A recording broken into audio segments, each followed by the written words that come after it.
কথা ধারাবাহিকে বাড়ির অন্যদের মতো কি এভিও কথাকে ভুল বুঝবে, কথাকে চোর ভাববে? হ্যাঁ বন্ধুরা, কথা ধারাবাহিকের আজকের পর্বে আমরা দেখতে পাবো কথাকে পুলিশ অ্যারেস্ট করে নিয়ে যায়। বাড়ির কিছু কিছু সদস্য আটকানোর চেষ্টা করলেও পুলিশ কারোর কথা শোনে না এবং কথাকে জেলের মধ্যে ভরে দেয়। কথা বারবার বলা সত্ত্বেও পুলিশের কথা শোনে না। কথা বারবার বলছে যে আমি কোনো কিছু করিনি, যে আসল চোর সে নিশ্চিন্তে বাইরের হাওয়া খেয়ে ঘুরে বেড়াচ্ছে, আর আপনি আমাকে কিনা ধরে রেখেছেন। তখন পুলিশ বলে যে তুমি এইসব কথা বন্ধ করো, তুমি সত্যি করে বলো তুমি এই ক্লিপটি কোথায় রেখেছো, নয়তো কিন্তু কীভাবে কথা বের করতে হয় সেটা আমাদের ভালোভাবে জানা আছে।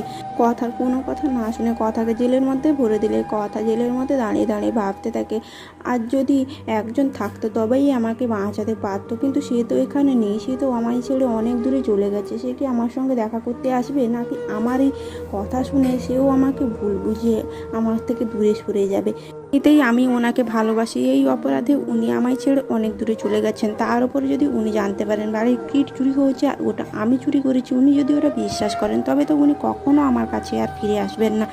বন্ধুরা, আমাদের কথার ভাবনা কি তবে ঠিক হবে? এবি কি সত্যি চিত্রা কাকিমার মতো কথাকে ভুল বুঝবে, কথাকে চোর মনে করবে? অবশ্যই জানতে হলে চোখ রাখুন স্টার জলসার কথা ধারাবাহিকে। ও কথা ধারাবাহিকটি তোমাদের কেমন লাগছে অবশ্যই কমেন্ট বক্সে কমেন্ট করে জানিও। ও ভিডিওটি ভালো লাগলে একটা লাইক করে দিও।